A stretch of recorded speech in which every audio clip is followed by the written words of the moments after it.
Hello, everybody, and welcome to DnDTime Worlds, where us as a team will continue to build worlds together. I'm excited to hop in tonight. I apologize about last Tuesday, when I was unable to do worlds, and I, had something come up at the last minute. But today we're doing our makeup worlds for last week. We're going to be doing the same thing that we would have done that day and get ourselves right back on schedule to kind of continue and complete this, because my hope was to kind of finish completing the world of Empyrean before the end of the year, and then dive into something new with DnDTime Worlds when we come back after the New Year break. As DnDTime, for anyone unaware, it does take kind of a break around the winter holidays, as me and Jeremy just take some time and chill out with our families. So, hello everyone, I see Sheba out there in the comments. Good to see you, Sheba. I'm excited to get into the thick of it. So last time that we did DnDTime Worlds, I was very excited that we finally we settled upon our name. And that name is Empyrean, is our world. Oh, Sheba, I've seen better days. I'm sorry to hear that. Well, I hope you get to. I hope you can chill out here with us on Worlds. Maybe cheer you up a bit.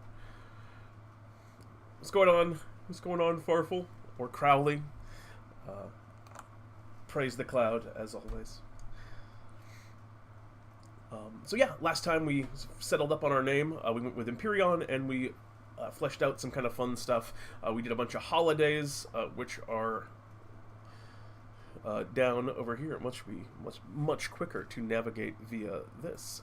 And we also kind of came up with what our calendar and what our seasons sort of look like, and they are absolutely wild. I'll be honest, I don't fully understand it myself, but the thing that we ended up on was that the way seasons and time and weather works as Empyrean is it happens in regular cycles that all function at different but consistent rates, meaning that there is a really elaborate and perfectly predictable weather pattern that you can follow over time, which was a really weird and interesting way of doing weather and seasons in the world. And I think it was pretty cool. We came up with some holidays. One of the big ones was Oracle's Day, which is a celebration of those who've been chosen as oracles by the various gods. We worked the names of the gods into our months and our calendar. I said calendar, which is a cool way of saying calendar. That's if you're a cool person, you say calendar. So yeah, we worked the names of the gods into our months, and I don't know, I really liked that. I really liked that a lot. Yes, the calendar. You gotta shut the calendar. I really liked that because it felt reasonable that the various months would be named after the god that was most active in the month. It really did a good job to flesh out the rules, because for anyone who's watching that's unfamiliar with the world that we've already established quite a bit, it's a world in which the land of Empyrean is very much like a board game that gods play, and at the end of the game it's essentially the apocalypse as they clear the board and get ready to play again. And the people of the world, of course, are ignorant of this fact, as it also kind of details a little bit up in the little description in the top right there.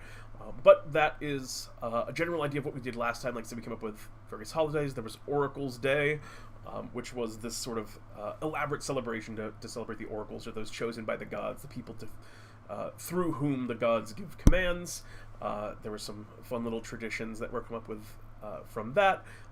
There was, I liked the Familis Festival was Pet Appreciation Day. It was a very cute one, and lots of different sort of miscellaneous holidays that were come up with. There was the peace period, in which kind of there was like this natural phenomenon that most of the various nations of the world agreed was more beneficial via a natural gas geyser that appears. They agree that it's more beneficial to kind of group up and work as a group, and so there's no kind of war during this period, which I feel like that particular holiday is actually against the gods' wishes, but all of the kind of various citizens of the nation. I mean, the people still have free will. That's one of the core rules of the game, is that you can't affect individual free will. So I feel like that's one that kind of gets under the gods. gets under the gods' fingernails, so to speak, is irritating to them, but I really liked that one. And then there were several other. I saw that Shiva, that you had added a bunch of new holidays here. We have what looks like we have the Valentine's Day surrogate, the Day of Love, where due to constant war, the populations of all nations are decimated every year. The Day of Love is a day when the soldiers of most nations come home and pick partners or are given them to help repopulate Empyreon. There has to be pushback among nations that assign partners to allow people to pick them, and nations that don't celebrate this often see it as a chance to launch attacks. That's a very interesting one. I liked that one for the wartime aspects, and it's kind of a grim picture. It paints kind of a grim picture of the world, which this world has definitely got a lot of problems. And yeah, at least one for every month god. Yeah, I agree. I think that's a really good idea. But yeah, there were some cool ones here. And for anyone who wants to kind of follow along on the Google Doc, as always, I will link it so y'all can follow along and look at the doc while we're going through it. Chicka-cha-cha. I will also post in the Discord because I know that sometimes those links get forgotten. And I will post it right here. And that's it. I'll post it right there in the Hangout chat. So, done. So that's what we did last time. Hey, Psychopath, welcome. Good to see you. Waves back. So yeah, last time we did holidays, and we kind of built out the calendar, and we talked a little bit about, miscellaneous races and so on and so forth. But today we're going to get into something that we, on day one, when we first started talking about Empyreon. Yo, holla at ya, trust a flump. Probably on the bus ride home from work right now. Good to see you, Jeremy. So yeah, last time, or the first time that we ever did DnDTime Worlds, when we were just coming up with our big, grand concept, and one of the kind of core things was a world in which the people are sort of rebelling against the gods. And we have definitely emphasized the gods aspect, but we have not even touched upon the rebellion. So today... Oh, I'm glad. You made it home from the bus a little bit on the earlier side today, Jeremy. That's dope. So, what we had in mind originally for the rebellion was just, there are people in the world that are aware that they are playing a game and are doing their best to in some way thwart that game. There was some talk about, literally fighting the gods, which maybe that's the direction that we want to go. We want to do something more mundane, like try and stop the game, or just prevent it from ending in some way so that they can just keep living, or maybe they are doing that as a stall tactic while they're trying to actually eventually maybe just fight the gods, or some other thing that we come up with now. Possibly they're just trying to escape the world of Empyreon, which is sort of a closed loop as it stands in the grand scale of the planar system. So there's a lot of kind of directions that we can take that, and that's one of the main things that I wanted to focus on today. And I think at some point, as we move on, we will go back and just kind of do some miscellaneous kind of fun stuff just around the world. If people have just different ideas for stuff that they would like to see included in a major way, we can go back and do that. But for the focus, and to begin with, I really wanted to work on this rebellion. So I have a couple of very simple questions up here, but I think they're a good kind of jumping off point for us to think about. And those are, what is the rebellion? What form does it take? There is the... there is the question of, how armed are they? How strong are they? How many people are they? What are their goals? And what is their desire? Then there's the next question, who is involved with it? We can talk about some of the major players and individuals who might be leading the rebellion. Where is the rebellion happening? Just locations? Is it small scale? Do they have something like a traditional headquarters like you think of? Because I think when I use the word rebellion, the first thing that's going to come up into most, and I'll use the term here, classically trained nerds' heads, I think the first thing that people are going to think of is Star Wars and the rebellion in Star Wars. And so there's the question is, do they have kind of a traditional base like you would picture the rebel forces do in... and also it's funny that the world is called Empyreon and we have this Empire Rebellion sort of... although I guess that is a fairly classic archetype. So do they have a traditional sort of base, or are they more spread out, and maybe the rebellion is more of just kind of an idea, something like the rebellion in 1984, although that turned out to be not quite what it was, but that rebellion was one where it was just kind of carried around by individuals, and you didn't really know anyone else that had it, and they certainly didn't have organized meeting places, and it was just through kind of printed word. You might not ever meet another member of the rebellion. And kind of act in that way. So what style do we want to go with in that regard? There's the question of what is the rebellion trying to do, and I touched on that a little bit at the beginning. And Bunch was saying, I always saw it as far more spread out that the players will need to unite. Yeah, I think that's a really cool direction that we could take it. And then the last question is, how do the people of the rebellion gain knowledge? How did they learn that they were stuck in the kind of the confines of this game? And how did they learn that the gods planned to eventually sort of write out, to kind of wipe out the board?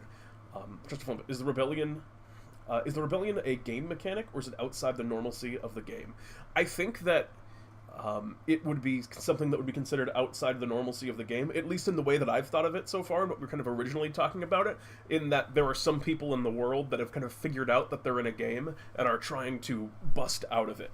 That was the kind of core concept. But maybe it's something that the gods planned, and it's just sort of an aspect.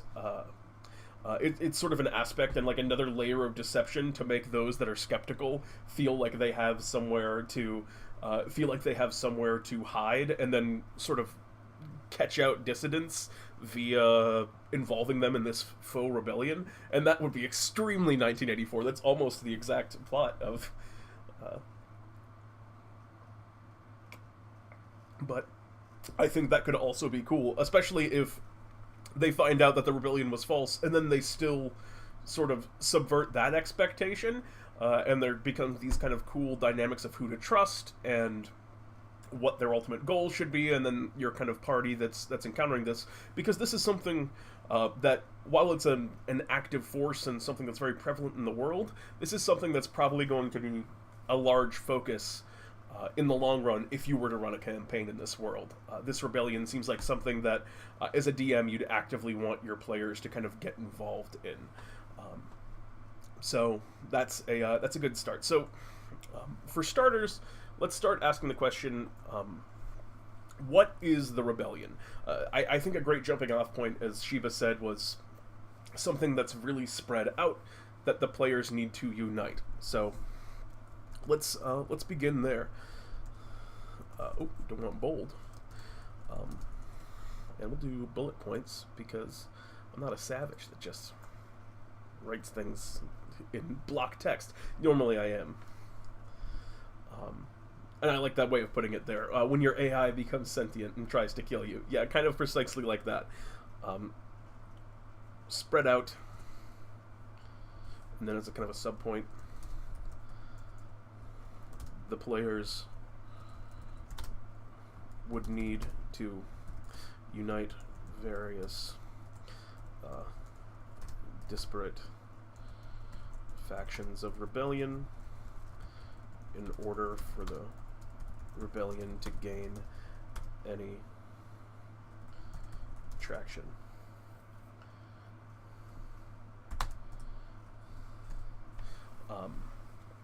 So yeah, I think that's a really cool starting point. So the rebellion isn't something that's super organized, and maybe it's not even something that considers itself a rebellion.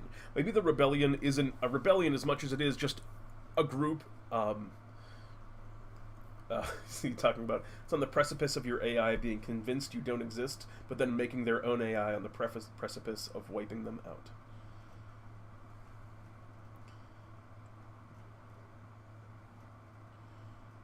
Oh man, that's heavy. It took me a minute to wrap my head around the concept there.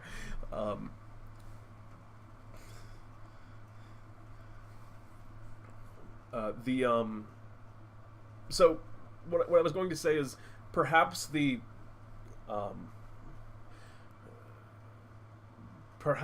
rebellion isn't necessarily one particular faction, and it's not one organized thing, but it's a lot of different people.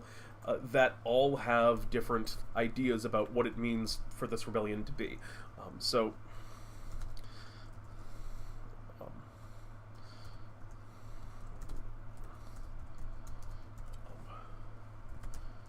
And I imagine in this kind of rebellion, if this is the direction we want to go, that the people that are a part of this group don't actually refer to their group as the rebellion. These are just people that are afraid that the world's going to end soon, and they're aware of it, and they don't really know what to do about it. So maybe it would be on the players to kind of unite these various groups that have this information and form them into something of a rebellion. So I like the idea that there isn't, like, because they're not going to, a party wouldn't then run into this, like, underground layer where there's all these people kind of working to bust out of the world that they're in, and instead it would be, the impetus would be on the players to organize the world and to set it on a track to bust out and against the gods. I don't know what y'all think of that, but I think that could be a really cool direction to take. So, the rebellion isn't based around a particular group,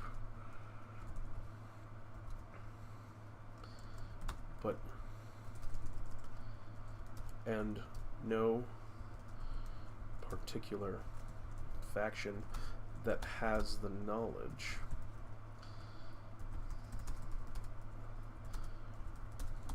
that their world is a game. And no particular faction has knowledge that the world is a game considers their faction to be rebels, just enlightened about the upcoming end of the world. So actually was saying, at first the players see like a bunch of crazy people on the street corner yelling how the world is going to end and the gods will betray you. Yeah, I think that's a really good way to start, is just doomsayers. Many of those with this knowledge act as doomsayers.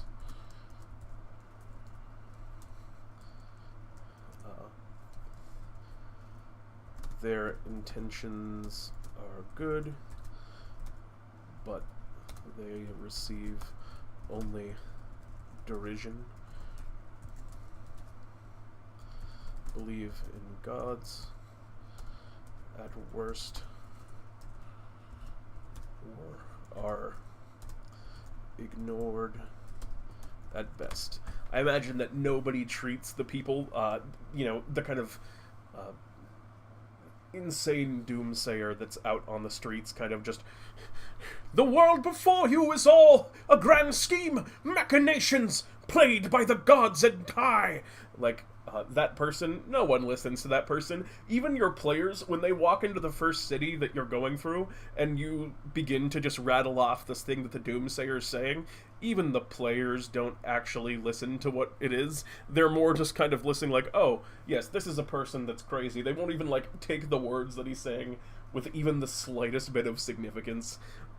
And if they do, then, that could be interesting, a story as well. But odds are, they're just going to walk by that person just like everyone else in the world would walk past them, which I think is really cool because it works on a couple of levels. It shows sort of their connection to the it makes in the long run, when it turns out that they're correct, not so much a revelation, but it shows how it happened and how unbelievable the thing is, in that, yeah, even the players, I mean, they heard this information, people have been talking about it, but why would you believe that the entire world that you know is all of a sudden a lie?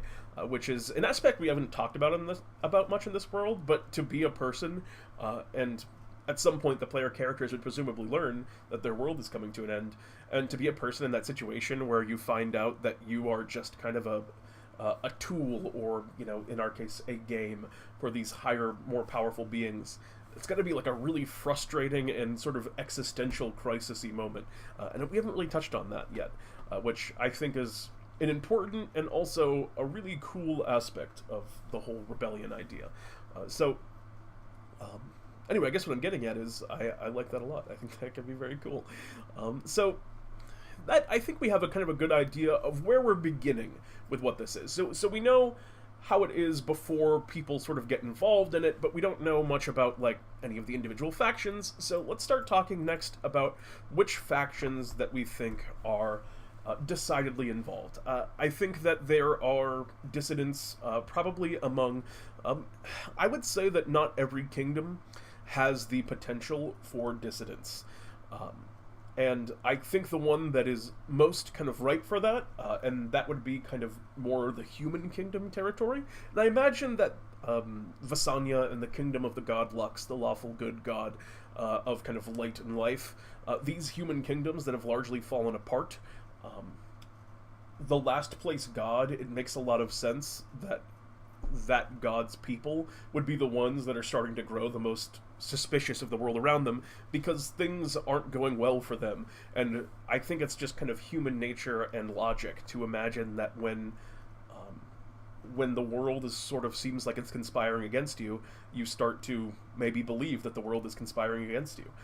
And so when they kind of start to receive tidbits of information that yeah, that's actually happening, they're more willing to believe that. So I think that the Kingdom of Lux would definitely be a center point for the rebellion. As a couple of other sort of notes, we also had sort of established, and the ones that are more militaristic, Bainokshiba says, likely won't even be given the chance to have free thought about all of that. Yeah, absolutely. I cannot see our sort of lawful evil military nation ever, like, the orcs that kind of fight and die under Tazel. I do not think those orcs and hobgoblins and goblins are ever going to even consider the possibility of rebelling against the world that they live in. So I think that could be very cool. I'm going to add a table here as we start to do stuff. We also would discuss that Vosto, who was the sort of child god, very childlike in both his strategy and the way he kind of plays, and what his tools are just kind of spread out and chosen randomly without much thought. He is our chaotic neutral god. Insert table. Just a tube. So we'll start off with Lux as a kingdom.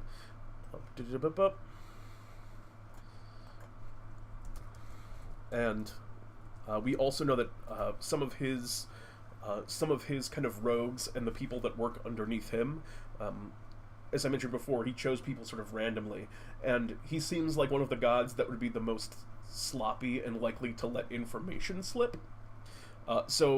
And against, also when we kind of go down to how did they gain knowledge about the god's plans, I think that Vosto is definitely going to be the decided leak among the gods.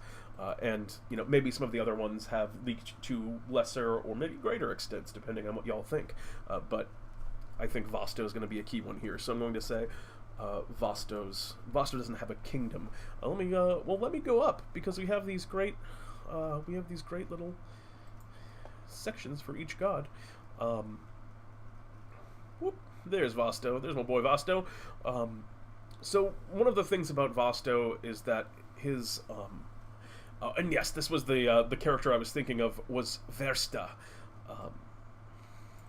Versta was a beholder that was kind of crazy, as beholders are wont to be, and he's been slowly sort of, we established that he's been slowly sort of piecing together the rules of the game, and, like, I imagine deep within his underground lair that even the gods can't kind of penetrate to, and he has, like, fantasy tinfoil up around the ceilings, which maybe it works, maybe it doesn't. Vosto probably doesn't really care whether or not it works. Yeah, and beholders often can, it's often said that beholders, since they're from the far realms, they get, like, whispers from other worlds, and they have understandings that are beyond what one could expect. But I also think that Versta, while he's insane, he's also really smart, and he has been taking time and listening to everything Vosto says, and, like a conspiracy theorist with various, like, pins and strings putting together on the wall of his, inside of his, like, deep underground, underdark caves. He has, like, recreated the board game with, like, a map of the world to the best of his abilities, and is, like, analyzing all of the game and, like, figuring out what's going on.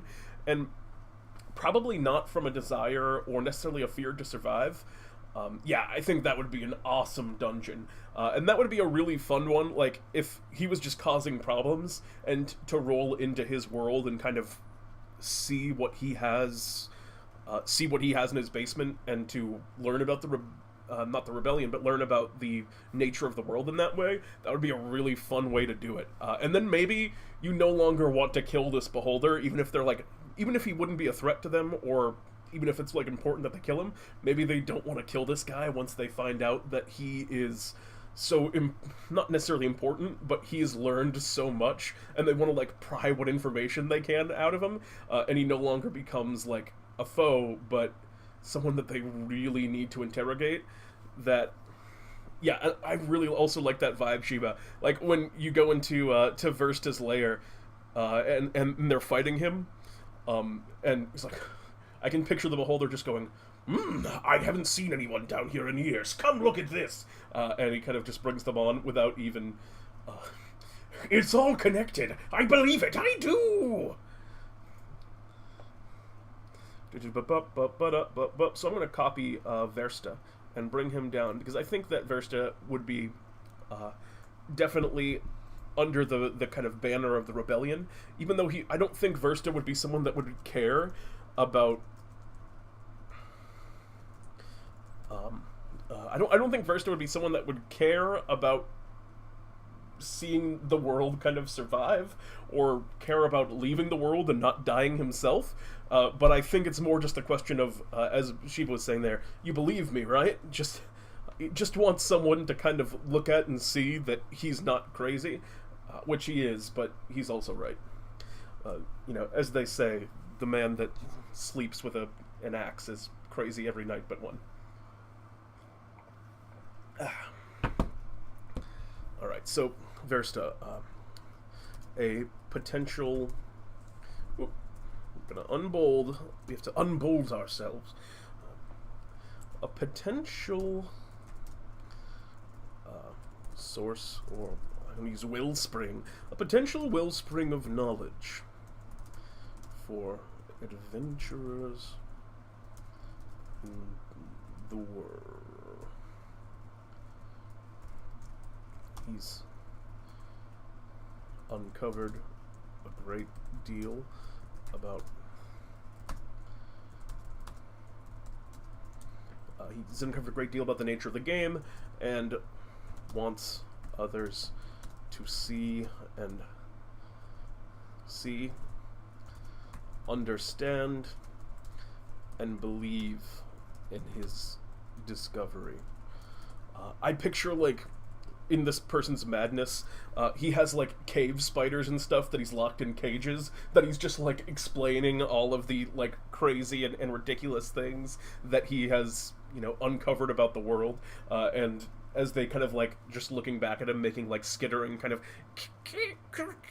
just noises, he looks, yes, you're exactly right, I didn't even consider that, and goes back to, like, changing around his cardboard and strings.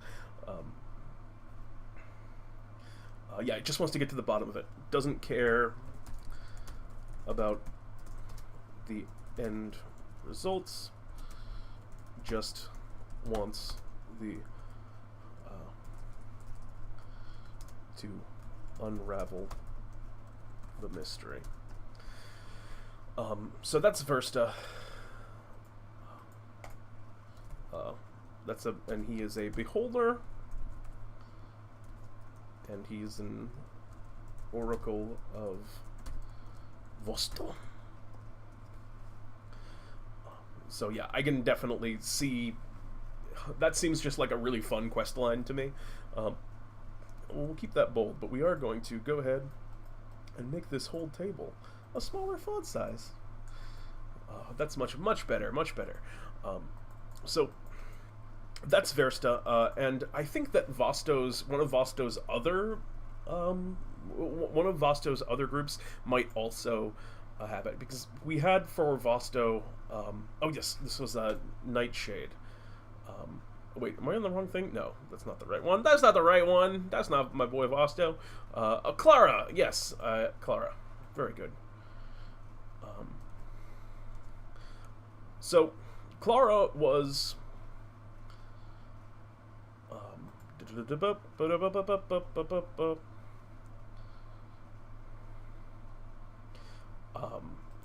we're gonna go back down to the rebellion. I'm bad at navigating my document. Oh, hello, diadems. Welcome. It's good to have you here. We're talking about our rebellion against the gods. We are throwing off the shackles of divine oppression. Oh, and also Max. It's good to see you.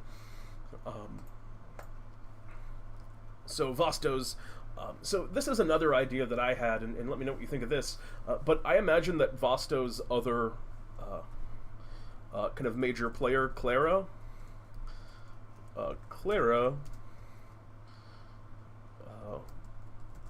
Oracle of Vosto. Since we've decided that Vosto is a leak, I imagine that this is also because she is a rogue.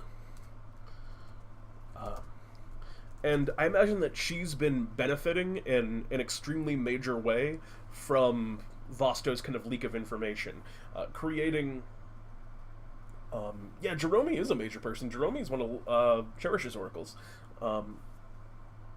So, Clara was this rogue who was allowing through various information leaks, has kind of created a thieves guild via Vosto's guidance, and I imagine that she's been kind of manipulating Vosto into learning more and more about kind of the opposite of Versta, who just pays really close attention to all of Vosto's words.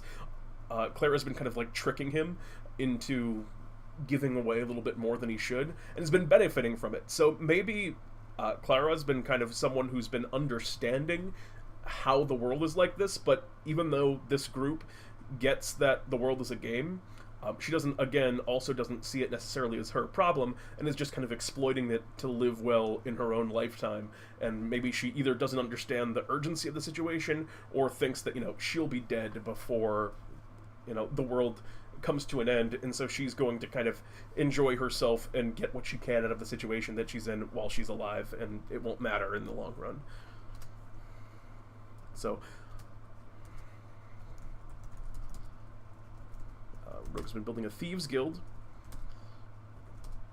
via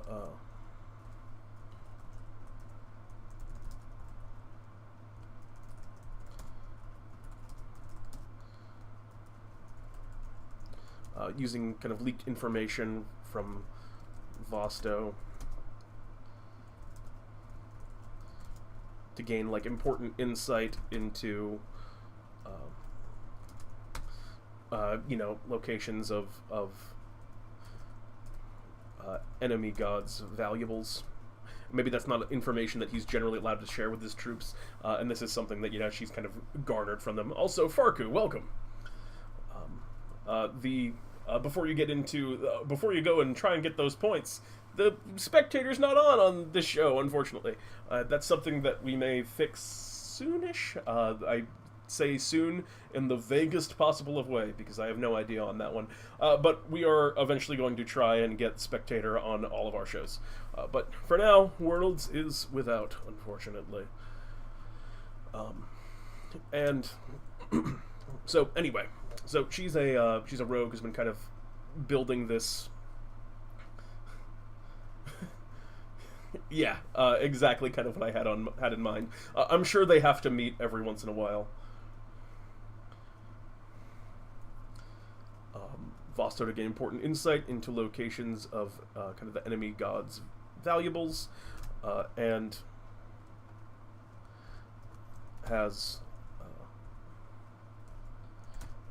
knowledge of the game on a light surface level, but doesn't understand the full scope or the urgency of the apocalypse. I spelled apocalypse. Oh, no, I didn't. I was so excited and proud of myself, but I went and ruined it. Also, adventures, is I believe what I said, and wants, not want is. Very good. Earn half points. Vosto saying Vosto doesn't so much answer questions without a good damn reason. Like, giving candy is a good reason. The death of many, not so much. Yeah, and I imagine that kind of his oracle, who's this like just intelligent, like really intelligent woman, uses that against him, kind of, and she's kind of got that cutthroat attitude, not the cutthroat attitude. Although cutthroat attitude sounds like a cool name for some kind of crime-fighting toad, maybe. Look into that. There might be a profitable franchise there. Sequel to Teenage Mutant Ninja Turtles, perhaps. Yeah. And it's kind of like, I feel like Vosto and his childlike nature gives away a lot more... gives away a lot more than he intends to, or doesn't realize that he's kind of letting leak little information because he does not have the sort of precision of language and just the kind of control over himself yet, as he's a young he is a young character in a lot of ways. So I think that's very cool. Lux's Kingdom. So we know that we want to do something with Lux's Kingdom involving the rebellion. We don't know necessarily what, or who, or why. So do you guys have any kind of first thoughts on that? I don't necessarily have anything in mind for this. It just makes a lot of sense to me that the kingdom that was on the bottom rung would be one that would turn to kind of outside his dad about Vosto. His dad told him to tell his dad not to tell him to tell others, so he's like, screw you, Dad. I can absolutely see that. Just, no, you can't spread that kind of information. It could incite a rebellion that would cause the immortals of the world to rise up and try and fight against us. Just, I do what I want, Dad. You're not the boss of me. So, yeah, I didn't necessarily... no problem. I'm also just bad at reading. So it's equally my fault. You got the message across.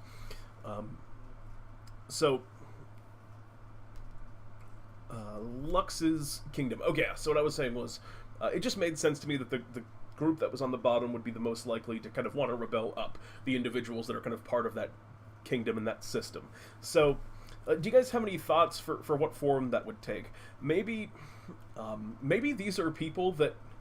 I like the idea that these people don't actually have any hard proof of what they're doing. So...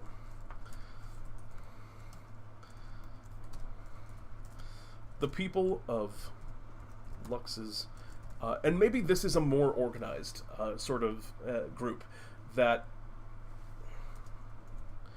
and we can come up with a cool name for it, and please come up with a cool name for this pseudo-rebellion.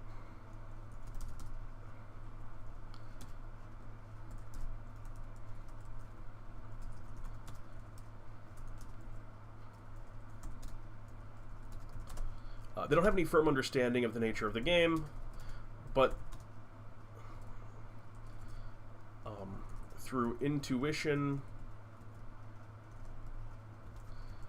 analysis of history, the Heathens is very cool. The Heathens. So... and I like that name because the minute you said the Heathens, I instantly labeled these people as dissidents. Like, most people look at a heathen, and aside from the obvious connotation of the word heathen, which is, non-believer, what have you, it's that negative connotation, and these are people that you don't want to associate with. You don't speak to the heathens. And I also like that they've embraced that vibe a little bit. So I think that could be very cool. So dissident faction of Lux's domain. They're not dissident. I did not know how to spell dissident. They're not necessarily, I think, evil. These are not bad people. I think that these people still embody a lot of the traits that Lux himself has. They are good, they don't cause harm to people, they want the good of the world, they just have a different way of seeing things, and the people around them don't like their way of seeing things. They see that the heathens are just kind of looking for excuses. They're seeing conspiracies where there are none, things along that line. The people of, so I said Lux's kingdom, we're just going to change that to the heathens.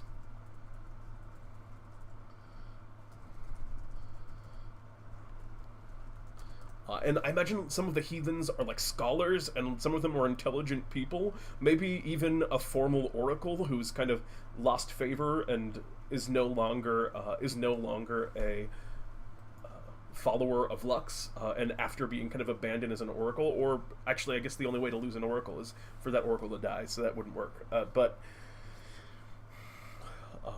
you know, maybe we can make an exception for this, because I think that would be a cool plot point, and, you know, we decide how the game works. The heathens don't have any firm understanding of the nature of the game, but through intuition, analysis of history, and other factors, and I'm going to say other factors because I'm sure there's other cool things that you can think of that I can't right now, but those are the kind of core ones that I got, have intuited that there's just something wrong in the world.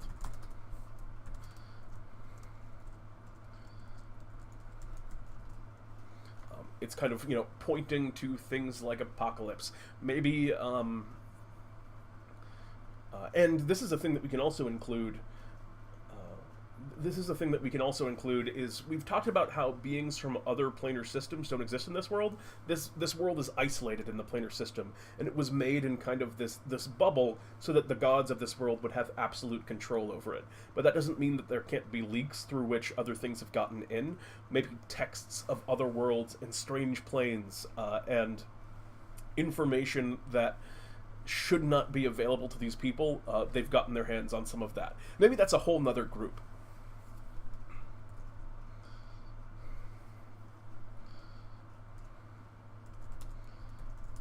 Them with derision.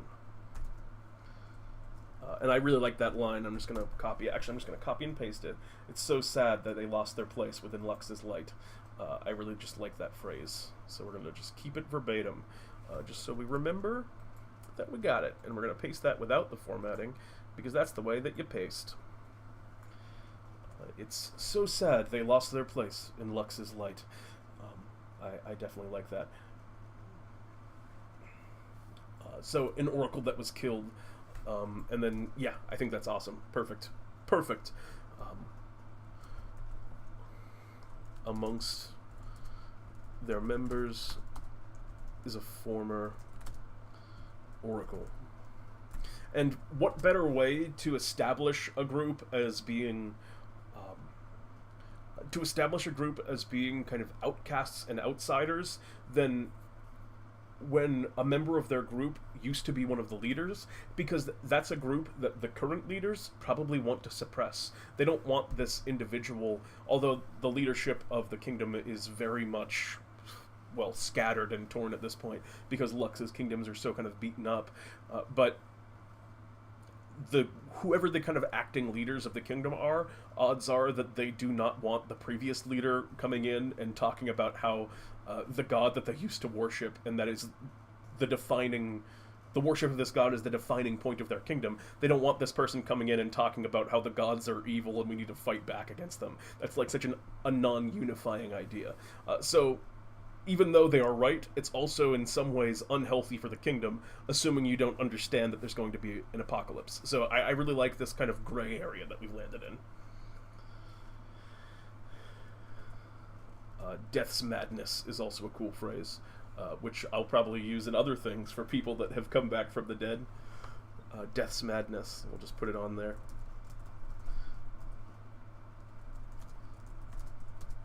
So the people of the... say he has Death's madness.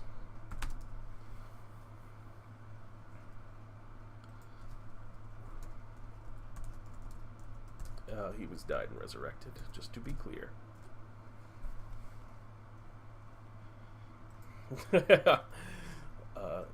Barthol, I'm a very powerful wizard. I know all manner of incantations and spells. See, that's his death's madness, is he said his usual thing that he says, but he did incantations and spells instead of spells and incantations. It's backwards.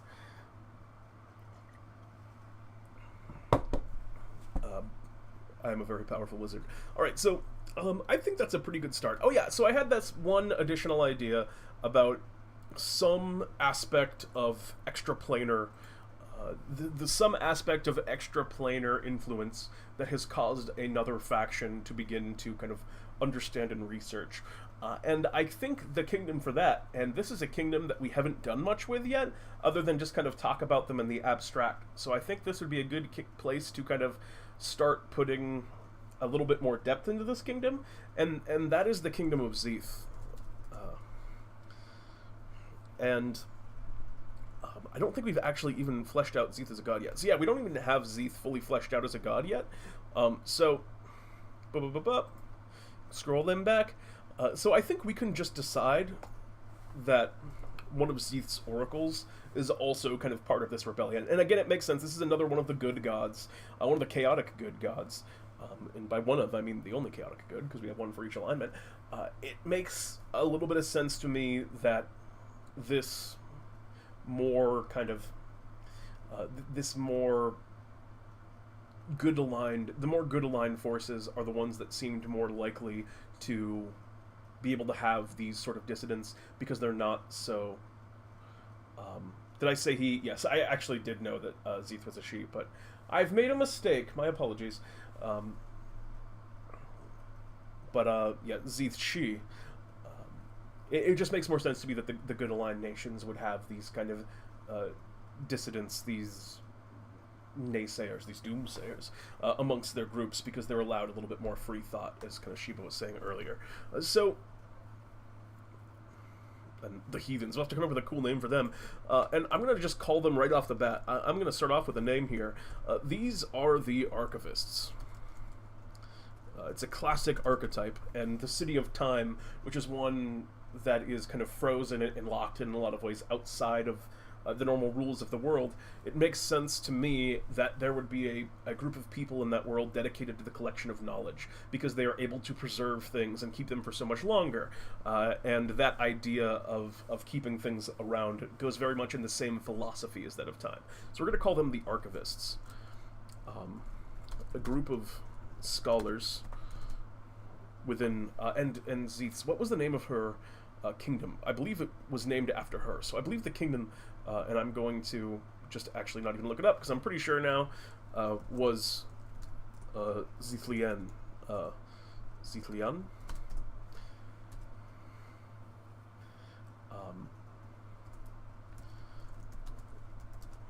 They have, exactly, when you have all the history of the world in one place, you start to point out patterns.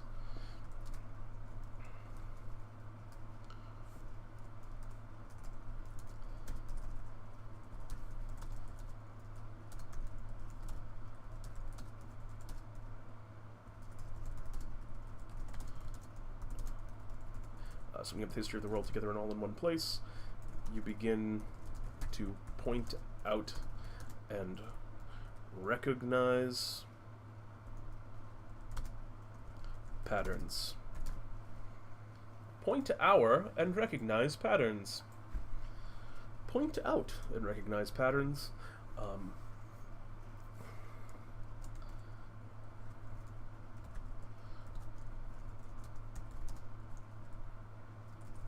Additionally, I was thinking through some extra planar influence.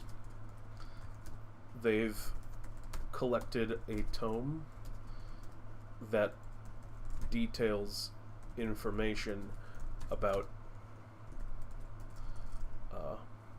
the planar system. So they have this kind of like old text that was given to them by some devil, by some entity, by whatever group, however it slipped through the cracks. Did somebody say tome? Indeed. And the answer was, it was Byoshi, of course. It was, of course, Byoshi that gave them that tome. But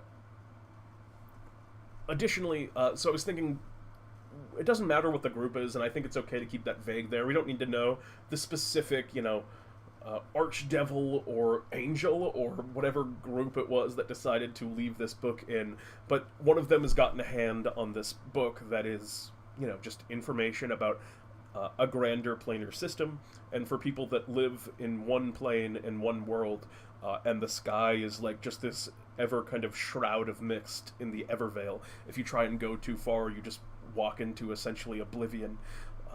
Then that is going to, well, really mean, that is going to really mean a lot, and probably looked at it first as a work of fiction, but they'll start to notice aspects of the world that, no, it would make sense if this was how things were. Why isn't this how things are?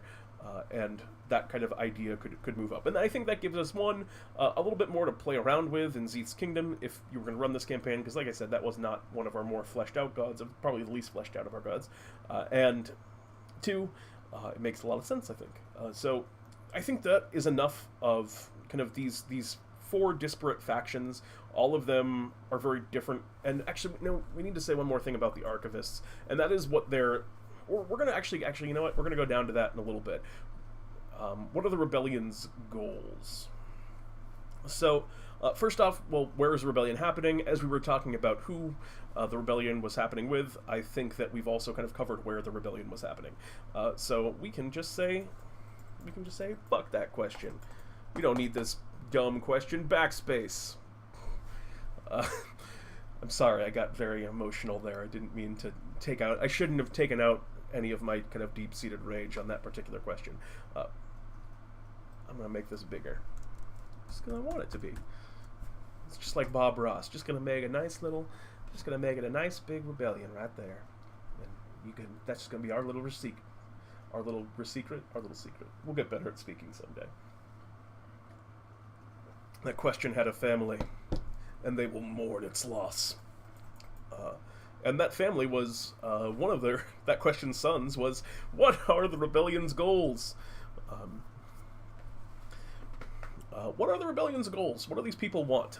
We talked about that, I think, a little bit vaguely, but let's assume that at one point, let's assume that all of these groups have a full scope of understanding. Well, we know what the Beholder's goals is. He just wants to understand, so he's out of it.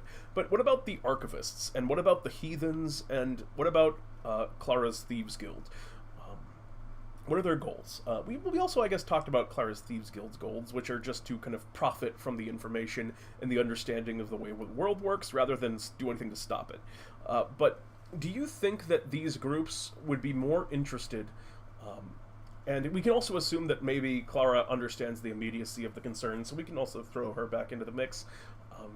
Do you think these groups would be more interested in just fighting the gods, or breaking out into the world, a larger world, where they can escape and no longer be under the thumb of these gods that are, even though they are good in many aspects, even though Lux is a good god, even though Zeeth is a good god, they are essentially these kind of tyrants, which is a cool dynamic that kind of calls into...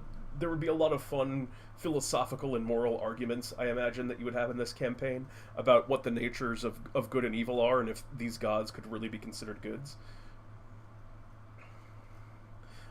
Yeah, I think that I was very much of the same page. The Archivists would want to stop the end of the world, but the Heathens straight up want to kill the gods that have made their life terrible and abandon them. It's just the Heathens don't understand that's possible yet. And also, there's kind of, I feel, this weight that comes along with understanding that, where how does one fight their creator? How could one ever beat... They are so powerful that they built you and every single thing that you've ever known, down to the last detail, and they've created forces that have been able to easily wipe you out, put in the world. They've created ancient dragons and things along these lines that can just breathe fire and destroy cities on a whim. So how could little old us ever hope to do anything about those gods? Which is, I mean, that's a question for the campaign, and one that you would probably have to answer over time. I don't know if that's something that we want to actually build into our world as kind of like a quote-unquote weakness, or the kind of chinks in the armor of the way the world is set up, be it through, holes in the Evervale where people can get out, or some, because I don't know, I can't see a way other than the characters just getting to level 20, and even a level 20 character against the god, like a party of 4 level 20 characters against a god, doesn't feel right that they should be able to battle gods. And that's where Versta comes in. Oh, they can't just summon that. That's against the rules. This is true.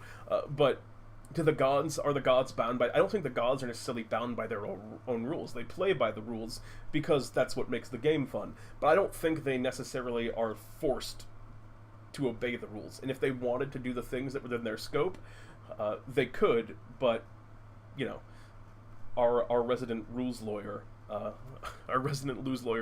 Palin, would be furious. What are the rebellions? So what are the rebellions called? So let's start off with the possible options, which are that...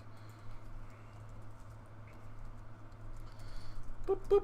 Gonna oh no! I've opened a new tab. Boop, boop. You saw Twitch for just a brief moment. A flash, but there's nothing exciting there. You've seen Twitch a million times. So, what are the rebellion's goals? And we're gonna size down.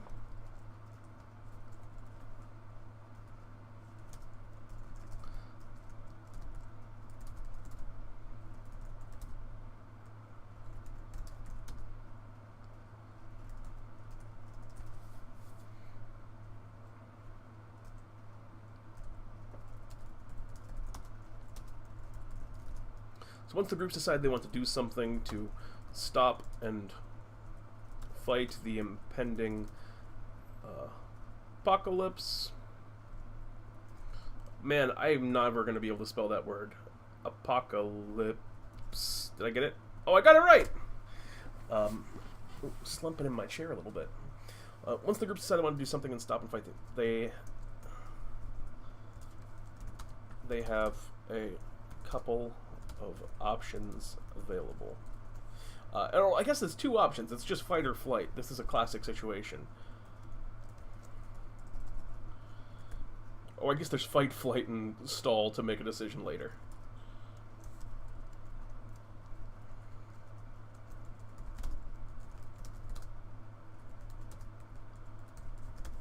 So you can battle against the gods directly and smite them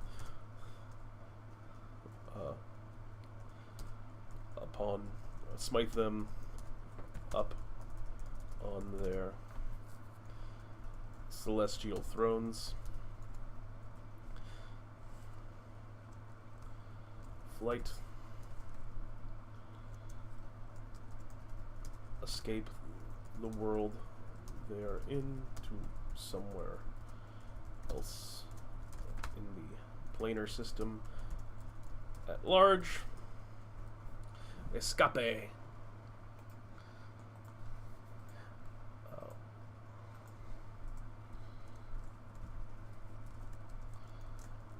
And then stall.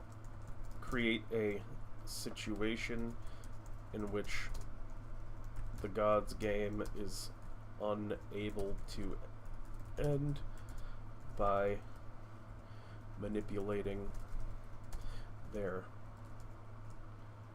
leading events in accordance with an understanding of the rules. And I think that's a lot of gibberish, the way I wrote that, but what I mean by that is to use what they know about the rules to create a stalemate where the game can't end, and the gods don't want to destroy the world, and that will last, probably not forever, but for a while. Also, there's been some more comments. Once you reach the Evervale and the actually not board game realm, the gods lose all their godly power and just become like normal people. Maybe not normal, but much less powerful.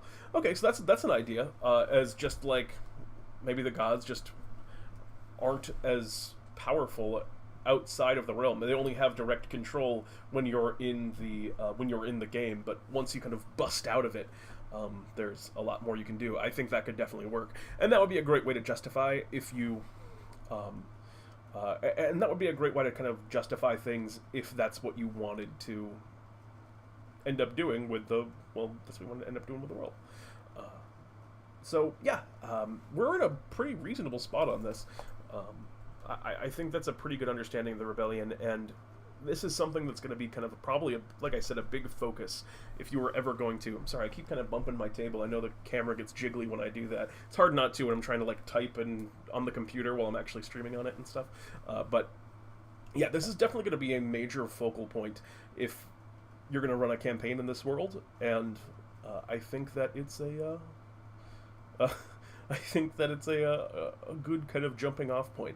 And maybe next time we'll come back and work on this a little bit more. But I think I'm going to take a break. But first, I need to know what Trustaflunk's done it. He's figured it out. Jeremy, what are you talking about, Jeremy? Take that, Ajax. Are you referring to the?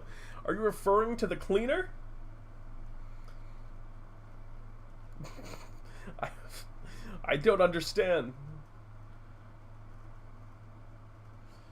Oh, oh, it's the website going again.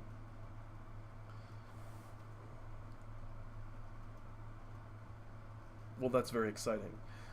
And also, Jeremy, nice job. Hey, great job. I know we'll talk about it later. Yes, I did not know that term. I thought that was a bathroom cleaner. That's my knowledge of computer programming, is that I did not know what Ajax was. But anyway, I was going to say, I'm going to, I think, take a quick break and then come back in maybe, not maybe, probably about 5 minutes, and we'll hop into something else here in DnDTime Worlds. And over the course of the next 5 minutes, please think about what you want to do in Worlds, and we will work on it together. Because we got through a lot of what I wanted to do today, I think a lot quicker than I had thought we would. We really kind of just banged this rebellion out, and I think it's in a good place. Makes a lot of sense to me. So when we come back, we can work on whatever you guys want to work on in the world. So think about that and get ready to let me know pretty soon. So I'll be back in just a moment. Goodbye.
we're back. I forgot to unmute my mic. Alright. Thanks, just had to refresh my big old glass of water that I got here. This mug, I've had this mug, well, actually, I haven't even had this mug forever. My dad has had this mug forever. This is like I think this came out around the same time as plastic. It's like a 16-year-old mug. Oh, the music is still happening. That's not good. Oh, wait. You can see my music. That's what you mean. It should have been absolutely silent. But what you gonna do? Sorry about that, y'all. So yeah, we're gonna hop on into the second half of DnDTime Worlds. It's a song I've been working on for some time. I hope you guys enjoyed it. I thought your spelling was very good. We'll see you. I mean, if you've watched me try to type, here on screen, it is a sight to behold. It is absolutely disgustingly bad. So fear not, my friend, fear not. But let's get back into things. So I saw one idea got thrown out, and if anyone else has any other directions you'd like us to go tonight, if you just have cool stuff that you think, like, you just want to throw stuff into the world, like if people just have, like, people that they want to be important, or like a cool place that they run in their own homebrew world that they like, that they just want to throw into our new world, just like throw stuff at me, and we'll conclude it in. So we're gonna go kind of free for all from this point on. But I thought Bionic Sheep had a great point, and that is really fleshing out how much power the gods in this world have, and Gamic, but of course Gamic. I adored Gamic. But there's no Nistra. How can there be? Did I say that right? I believe I said that right. How can there be a Gamic without Gamic's patron deity? If I didn't say it right, then let me know. Then that is she was saying the possibility of fleshing out. Yeah, we got to do that too. Fleshing out how much power the gods have. Yeah, Gamic will have to be a cleric of Lux. How much god power is there in the world, and how much influence can they exert? We know that they can. We know that they can only kind of function in so much as through their oracles. So there's definitely the question of how much power do these gods have? Because maybe it's not as much as we would necessarily associate with a god. So let's talk about, and I'm just going to make a new tab for this. Let's, for starters, talk about what the gods did, because they built this world. We're going to page break under the Rebellion here, and maybe we'll come back and add more Rebellion stuff later if we think of it, but like I said, I thought that was in a pretty good spot. Control-Enter, page break. I've grown as a Google Docs user. Look at that hotkey usage. Alright, so as always, we're speaking on the gods. And I'm going to call this one, just vaguely, since this is more of a scratch pad, how tough are...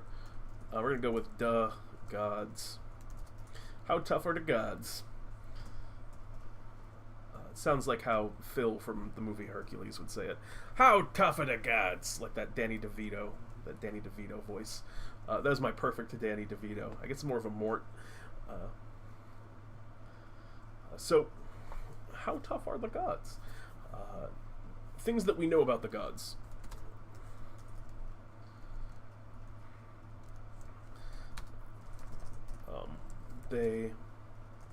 Actually, I'm going to label this things we know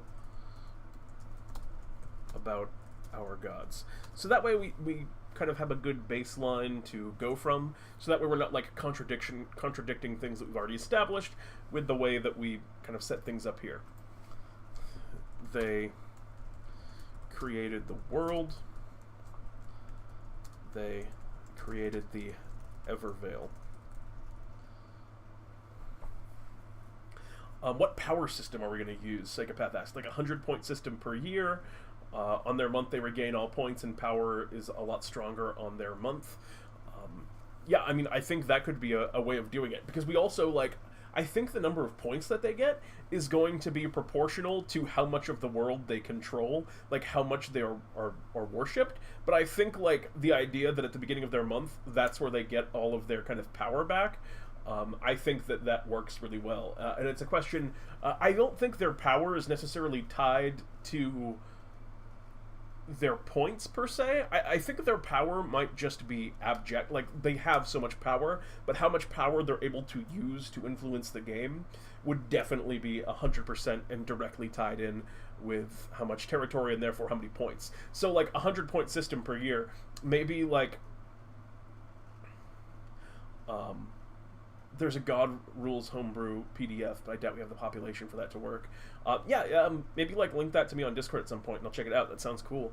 I assume it's based on, like, how many people worship a god versus, like, what their kind of power tier is, something along those lines, which is kind of close to what we're doing. Although our world, probably isn't quite large enough in scale to necessarily go along with that. I'm gonna just kill this Apple software update. Don't mind me, Apple software. I think that could be very cool. So we know about their gods. They created the world. So we know that they can terraform / shape the landscape on a grandiose scale. So that's a thing that is within their capabilities, because they literally built the map, and this is a thing that, you know, people have done. These are the kind of things that you expect from a god. So they created the Evervale, and they also created just the world that they're in, like the plane. They have the ability to shield against planar travel and can create massive demiplanes. Because I don't know if this is necessarily a proper plane. This is probably more of a demiplane that we take place on. I wouldn't call it on the same, like, size as the prime material plane, because, you know, there's probably not a Feywild here. Actually, I think we know that there's not a Feywild here or a Shadowfell here. So they can create massive demiplanes. What else do we know that our gods can do? So we talked about legendary summons. They have the ability to kind of summon these legendary creatures as part of the rules of the game. So they have the ability to create massive creatures. And that's a thing that we talked about, but now that I'm really thinking about it, is that a thing that we want to be explicitly in the rules of the game? Like, do we want this kind of... Because just from, like, a strategy standpoint, it does create a bit of like a... Because I'm looking... Honestly, it's funny. I'm looking at our world from a game design standpoint right now. Gods can create infinite popcorn. That's probably true. Gods can make as much popcorn as they want. So that's going to be one that's right in the power. And honestly, it's a little bit too powerful. I don't know if we want them to be able to create infinite popcorn. Maybe a lot of popcorn, like enough that it's sub-infinite. So they have the ability to create these massive creatures. I don't know if we necessarily want that, because that was like an idea that we first had, but as I was saying, from a game design standpoint, these kind of legendary summons, it just seems very Win Mori to me, which I know is like, it's weird that we're looking at our world in that way, but that's what happens when you build a world that's entirely designed around, you know, god tier powers. Or a world that's entirely designed around a game, is you start to look at elements of game design within it. And it doesn't seem fun to me to play a game where...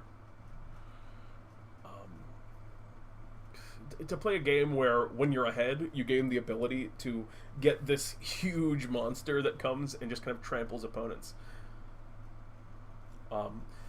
So that's what I was going to bring up, was the Tarrasque in the Forest, I think, is the big one. I don't know if So I don't think it's a whole. So to read what Shiva said, by summon, I don't think it's a whole suddenly appear, but to be able to create one like the Trask in the forest. And that's the exact example that I was thinking of. And did Oniaraz, like, create that? But I'm getting a little bit lost in my train of thought. Did Oniaraz actually create that? Because I think it's just as easy to say that it was in the world and he gave his oracles the guidance to kind of nurture it and get it to the point that it's now at. Yeah, that's what I was thinking. Might not have been summoned at all, but the egg may have just been lying around. It might have just been a question of Oniaraz knows the map, and he has the resources to help that egg flourish and kind of give them the information that they need in order to, grow it and make it a threat. So I kind of like that direction a little bit more, and it also gives us a situation where the gods aren't quite as just like, well, if I can just summon, if I can just summon a Tarask, or even a Tarask egg, that's like a whole nother, that's a really big, it's a really big powerful effect. So I don't think it's good for the gods to have that if one of the end results in the game might be that they battle against gods. Also, yes, omelets, hells yeah, would I eat a Tarask egg? That would be, no, I don't think I could eat that. I could probably eat that much. I can eat a lot of eggs. I'm like Cool Hand Luke.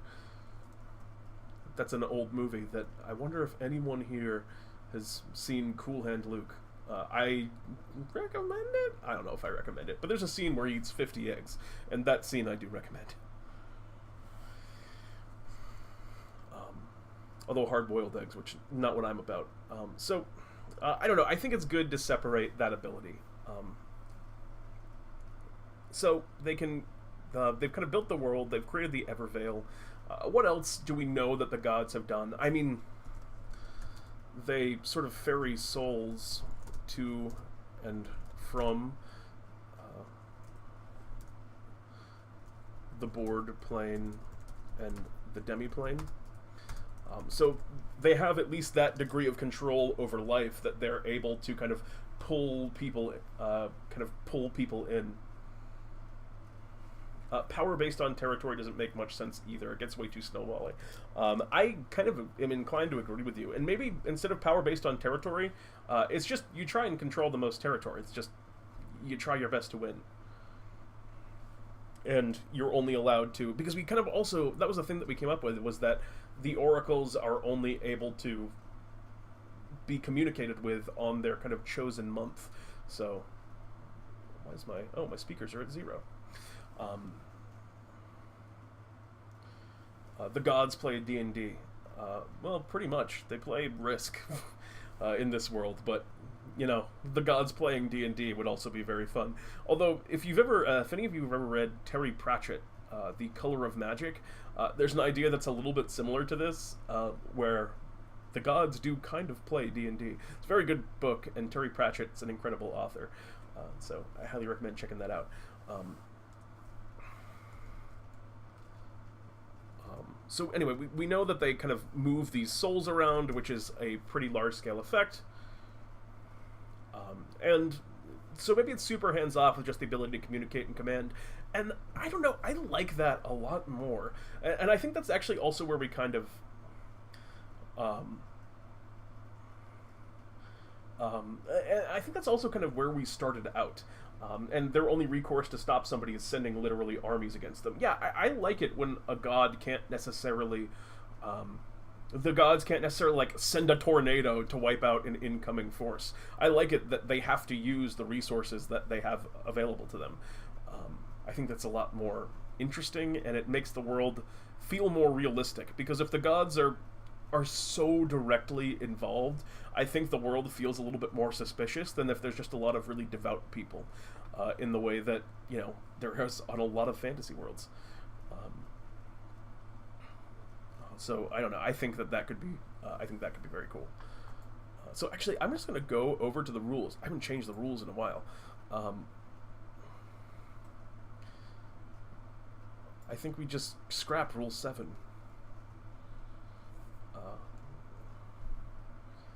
I think we just scrap Rule 7, and we'll keep B and C of it because those are just facts about the way the game works. and we'll put those where they need to be later. But big decision has been made. Yes, press F to pay respects for rule number 7.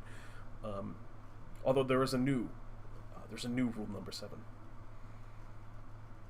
And we'll need to reestablish what it means to have a territory. But yeah, I don't know. I think it's a good change that makes the game feel like it makes more sense. And it's kind of why, say, like Tizel, who's winning and has kind of the most pile. Also, hello, Delay. Daily. I'm not entirely sure. If you want to give me a pronunciation, let me know. But Delay is, I think, my best guess. Good to see you, either way. So they very stores. Anything else that we know daily? Oh man, I'm a dummy. I should have been able to do that myself. But anyway, thank you. Thank you. Any other thoughts on stuff that we know that our gods are capable of? I don't have anything else right now, so let's kind of move on. What are the gods capable of doing in the mortal realm? Oh yeah, so communication over communication across planes. Cool.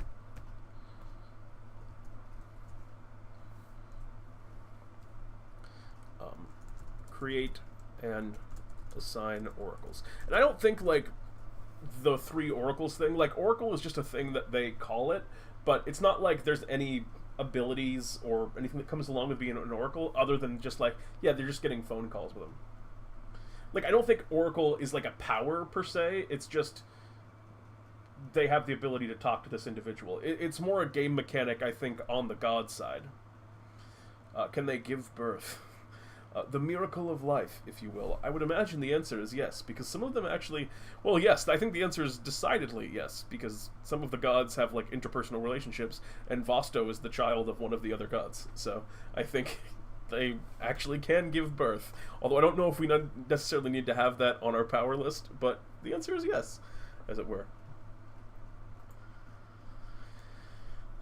So we know that they can create oracles, and I think with this information, to answer the question, kind of how tough the gods are, not crazy tough. Like, I don't think the gods are...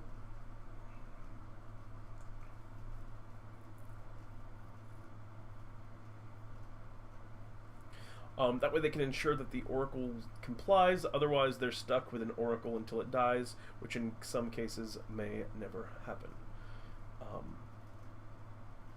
That's an interesting thought.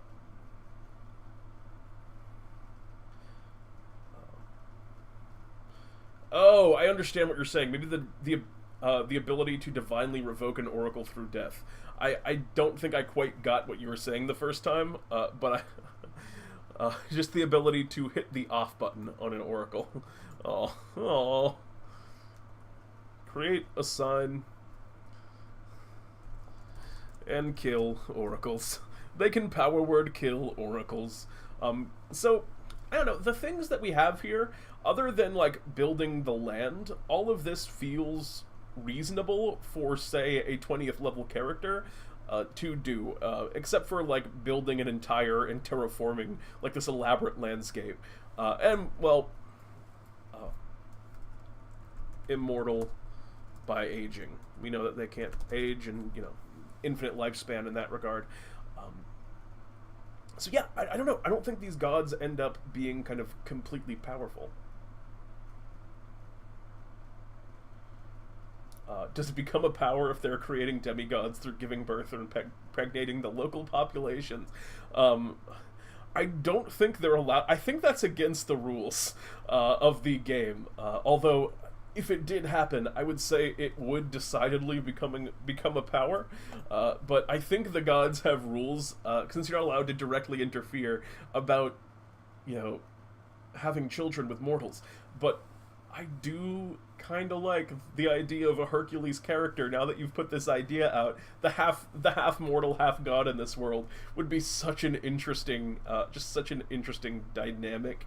And I'm just gonna hold on a second. I'm gonna put it in the where do I want to put that? Because I want to save that idea. We're gonna put it under people. We're gonna put it under people.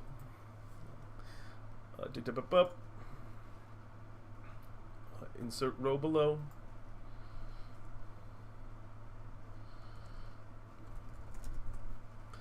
People, and what do we want to call them? Hercules style mortal god hybrid. I don't think like I need to even put a description that sums it up. I think that could be very, very cool. Clara manipulating seduces Vasto. Oh no, not going down that path. No, sir. Should we come up with the gods 1 per year power? I think giving the gods at least 1 power would be fun, especially if it's a little bit more balanced than, like, if you're winning, you can get a huge monster to win more. And I lost track trying to find the PDF. What system are we using for their power? I think we're just kind of assuming that they have a base level of power external to the warship that they receive, and that kind of resets every time, every time the game starts. Yeah, a single miracle to keep their faith. I think having a 1 a year power could be very cool, and maybe we just keep it vague. I don't know if we want to talk about what each god's, like, miracle would be. Level 30 in their class. Yeah, I think that's a good way of putting it. They're just, like, I think, really good... these are, like, really good demigods. They're not necessarily, say, a Nistra, or a Pelor, or any of those, ancient deities. They're more like a Vecna, or an Asmodeus. Someone that has the ability to kind of shape the worlds around them, but they are not true gods. I think that's a good way to think of these particular gods. Vasto is the level 30 rogue. I love that. Create, assign, and kill oracles. They have the power level of approximately level 30 characters.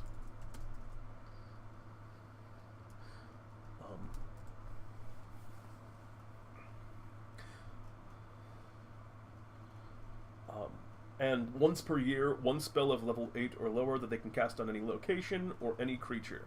And maybe they have to do it during their kind of month, and they can only exert that power on their month. But yeah, I think that's just a cool... I think that's just, like, a cool rule. And that seems interesting, and, like, it also explains why things fluctuate, and the gods' advantages kind of are racked up during their own month, because that's where they get their big... That's where they get their big move. And I even think it's okay to make it a 9th level spell, because, like, if they're allowed to power word kill their oracles, it makes sense for a 9th level spell. Like, barring Wish, like, a Meteor Storm, I don't think that's necessarily... Is a Meteor Storm too good?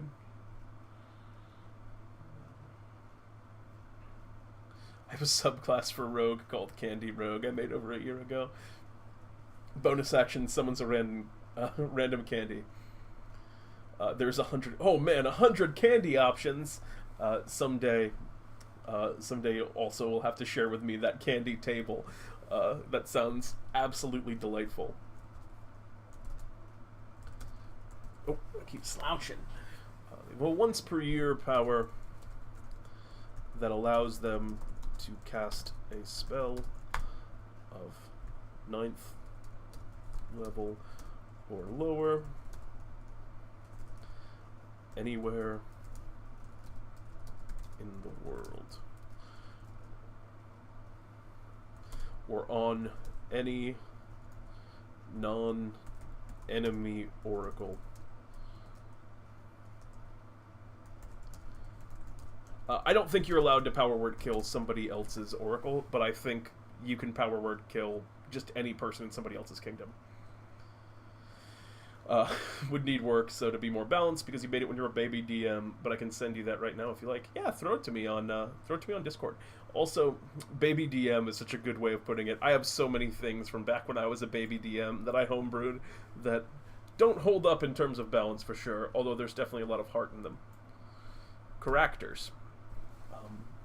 Cool. I think that we're in a much better place on being able to envision how these gods actually worked and what they kind of did.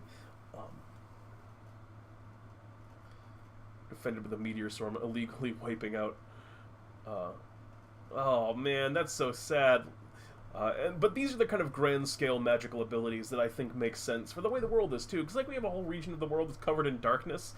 That was probably just like Pelagios trolling somebody with a like level 9, whatever the level 9 cast of darkness would be like, and just creating this void on the map. Like two armies were fighting, and just to like confuse the ranks and make it terrifying, she just created this huge chunk of darkness. Although I think there's been a lot of different lore ideas for what the dark was. I can't remember what the current one that we've kind of settled on is, but it's just such an evocative and interesting place that we've created on the map. That's I don't know. I think that's a pretty good. I think that's a pretty good place. And this "How Tough Are the Gods" tab is one that I'm going to destroy sometime before next week, and reshape it to work a little bit. Just kind of like work some of these things into the rules. But we have established that, so I think we're done with that particular category. And good work, y'all. I don't know. That's what else do we want to do? Oh yes, as a last thing today. We never finished our god Zeeth, so let's do that now. Who does Zeeth? So Zeeth is our goddess of time. She is calm, she's patient. Her brother is... oh wait, okay, why do we not have a connection? Oh wait, yeah, we do. Alright, great. Her brother is Oniaraz. Both of them are very sort of patient, because... for two very different reasons. Zeeth because she has all the time in the world, and Oniaraz because he's like the forests that he attends. She kind of... her appearance is kind of shifting constantly. Her age is whatever she wants it to be. And in terms of her strategy and her relationships. So we need to establish one more relationship, and we can do that kind of by reverse checking what relationships we already have. So we know that... who have we connected to Zeeth? Or did we not connect enough people to Zeeth? We might have not connected enough people. Yeah, I just don't think we connected enough people to Zeeth. So that's okay. We can go back and connect someone to Zeeth. Zeeth to someone that is not connected to her. So who do you think that Zeeth would have issues with? So I think there's the obvious idea that chaotic good would... oh, and we already have established that dynamic. So chaotic good might also... take up issue with chaotic evil of Pelagios. So I think there's a relationship there. And I want to make sure... or, yeah, I keep saying Pelagios, but what I meant to say was Karosha.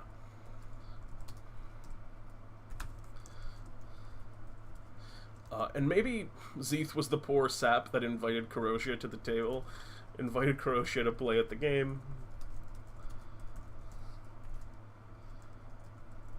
Has since regretted it.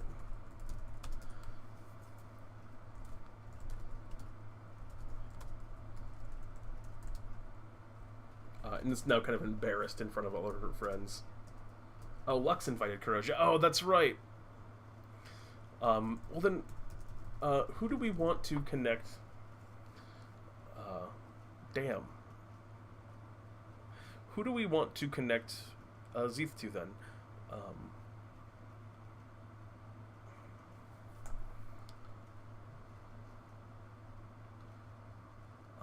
No, I don't think we... I like that piece of lore that Lux invited Karosha. It fit a lot for the character, and I think it's actually would have been a little bit shoehorned in on Zeeth. I don't think we want to go back and change that.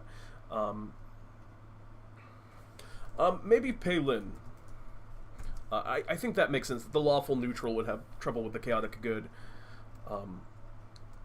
Thinks that Zeeth's time magic is pushing the boundaries of what is acceptable within the rules. So Zeeth isn't necessarily able to, you know, stop time or do any kind of... Oh, that's a big read. Alright, I look forward to checking it out, though. So Zeeth's time magic, you know, she can use one big spell a year, so she can, like, you know, the most powerful thing she could do involving time would be a time stop, which isn't that really significant in the grand scheme of things, but 15d6 sneak attack, that's a big snake attack. Also, your proficiency bonus would be crazy high, too. There's a lot of things that happen at level, yeah, and I can see Palin thinking that the way Zeeth plays is pushing the boundaries of the rules, even though not explicitly against them. So I think that could be very cool. So what are some of the oracles within Zeeth's kingdom? Elf and the leader of the Archivists, a faction of researchers within Zeeth's kingdom. Yeah, proficiency 9. That's crazy, as the idea of a level 30 character. So, yeah, I don't know. That's a pretty reasonable idea, I think, because we've already established that there is some type of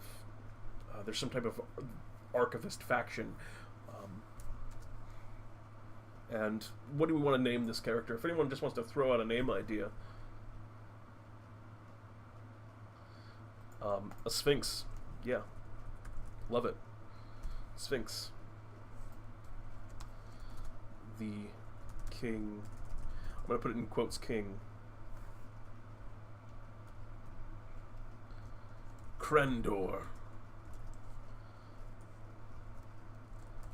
Eternal King. Eternal King Crandor. And if you have a cooler name than Crandor, let me know. But that's what I'm going to go with for now, because it was the first word that popped into my head. The Eternal King... Oh, bolds. I'm always so bad about bolds. The Eternal King has been the leader of Zeeth of Zeeth Leon for as long as the city has been established. Ancient, wise... Why am I spelling wise like an absolute dummy? Ancient, wise... Boop, boop, boop, boop, boop. And aloof to the affairs of the world. And so what's Zeeth's actual strategy? I think Zeeth's strategy is to kind of win, because the goal is to get everyone to worship you. So I think Zeeth's strategy, rather than, like, say Tazel's, is to wipe out everyone that doesn't worship her until only her worshippers remain. For Zeeth, it's more of she wants to act as a beacon, to be the beacon, the city, the proverbial city on the hill that the people of the world will flock to. So, to just be so much better than everybody else, and to kind of show off her power and the quality of their kingdom, to the point where, why would you not want to worship Zeeth? You don't age in this kingdom. You know, power's kind of like that. I think that's Zeeth's overarching strategy.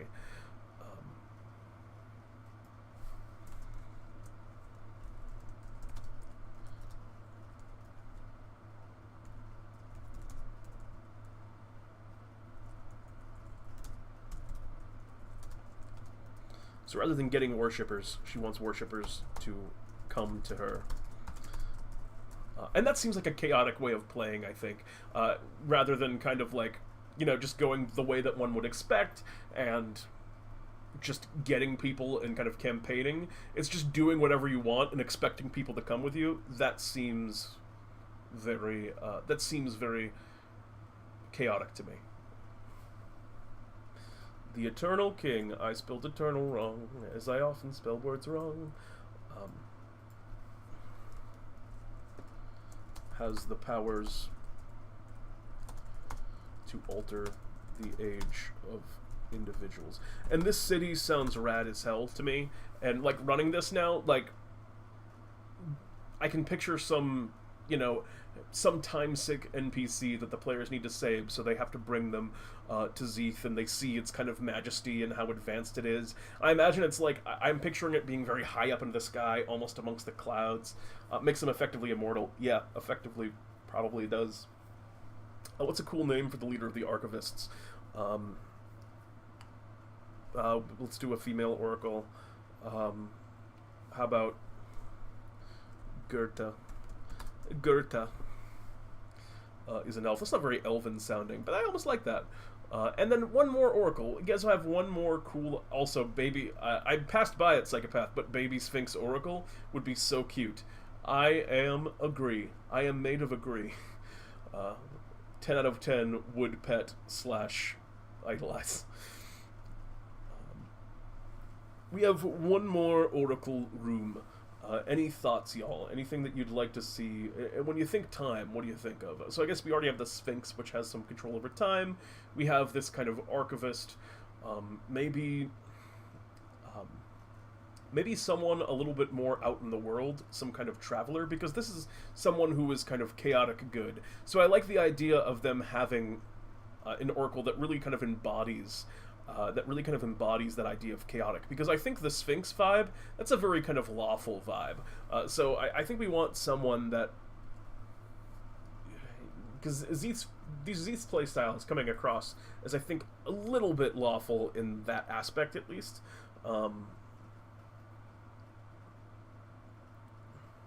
So maybe someone, I'm going to throw out title as a title for this individual, The Traveler.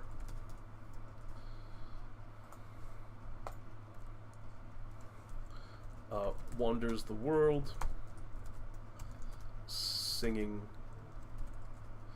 Zeeth's praises. I imagine this person is also kind of has like that immortal vibe to them, or maybe not sing Wanders the world, acting on Zeeth's whims.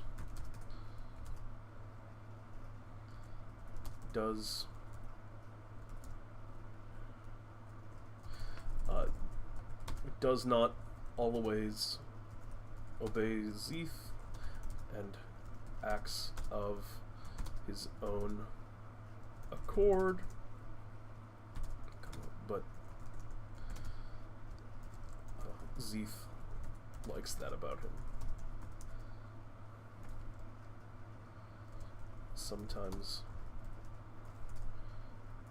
makes mistakes / gets into trouble.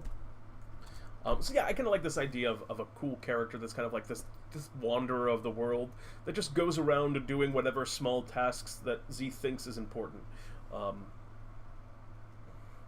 Bard propagandist that tries to paint every other city is absolutely terrible to live in.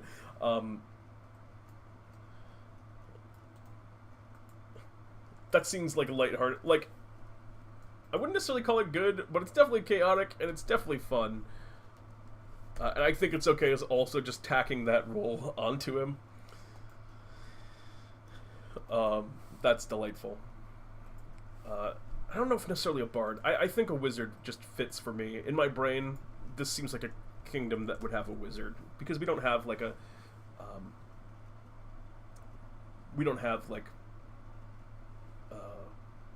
kingdom that really feels like it fits the wizard bill, and the time kingdom definitely fits the wizard bill to me. So I don't know. That rounds out Zeeth, which is our last god, and with that, we're really starting to kind of wrap up and flesh this world. We already got almost 40 pages now of content about this world that we've been building together for some time now, and we're getting kind of close to the end. And I think this is probably where I'm going to wrap up for the day, but I thought I'd go over, and we're done. We can cross this one off our schedule. There's only, oh wow, there's only 4 more worlds left before the kind of end of year wrap up. And in that time, we got to really work on our timeline. We got to kind of just do various small tasks. I wanted to just take a day to go through and clear up any, some of what we did today, clear up any, random tidbits that we kind of wanted to go over. I thought it would be fun to take a day and sit down and talk about what it would be like to actually run a campaign in this world and just structure what the major points of that would be. And then we'll do a kind of a wrap up where we talk about the world. We talk about, just what we thought about it, whether or not, what aspects we liked, what we didn't, and what we would do next time. And we're going to probably just go into another world. And also I want to think about where we're going to take the next world, or just worlds in general after that. We might do something a bit more modular rather than doing a long-term thing like that, but we'll talk about that on that day. And also, I wanted to get some kind of play session, and I don't know if that'll actually end up being on that same day as the wrap-up, but I wanted to at some point, everyone was kind of wanting to see something played in this world. So at some point, we're gonna make that happen. I don't know when that will be, but it will be something that does happen. So yeah, I think that's about it for me tonight. Thank you all very much for hanging out and contributing and just enjoying spending some time with me here on the Twitch. It's been fun, and I think we got some good work done tonight. So we're gonna keep at it next week. So I took this past week off, which was just like I said, for some personal stuff, and today was kind of a makeup day. In terms of the schedule, I don't know what we're going to do next week. I might take another week off of Worlds next week, and then do another kind of makeup day at another time, and get us back onto the right loop at some point. So I do not know where I'm at on that, but that will be announced. So either we'll be in kind of a period where we're now just like off by 1 week of our schedule. At some point I'll do 2 in a row to make it up, and that might just be I go again next week. But either way, that will be announced when we do our announcement. We're just, me and Jeremy, a little bit crazy because we got all of our various Halloween stuff going on, so it might be a little bit easier to kind of sneak that extra week in at a time when there's none of that stuff happening. And I have a little bit more time to kind of prepare for it. But, as I said, we'll be in the announcement, so you will know about it regardless one way or the other when that is posted. So, again, thank you. Watch our other stuff. Tomorrow, tune in at 9:30 Eastern Standard Time in order to watch DnDTime Talks, where myself and Trustaflumph, who you may have seen in chat earlier, also AKA'd as, if you don't already know, Jeremy, where we're going to discuss ending campaigns, which is a very big topic, and I'm not sure how we're going to come at it, but it should be an interesting discussion nonetheless, and I'm looking forward to it. And then tune in on Friday, and this is the big one, for the finale of our Carnival of Souls event, where we've been running an ongoing story for Pete and Jeremy's D&D Time, where we run one-shots with the members of our community, and the kind of climax of our big Halloween event, this is the 4th and final week, is happening that day. It's going to be an absolute blast. A reminder that there's no sign-ups for D&D Time this week. It's just come and play. Yes, and I will make sure that I remember to do that, Shiva. If it isn't done within the first, actually, you know what? We can just do it right now. We'll just change it right now. Dunzo. Oh, wait, no, this is false. I can't have it be that. Whoops. Can't edit. No, you can't edit. You can comment. All right, we're good. That was close. Oh, that would have been bad.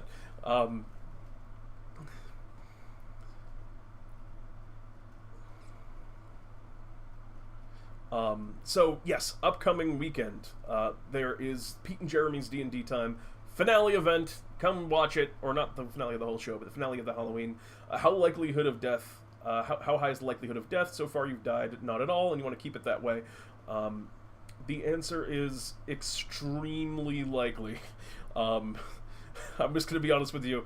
You're probably going to die. To put it this way, alright, I'm moving away. Don't comment on it right now. This is why we don't have commenting on the screen. I'll put it up.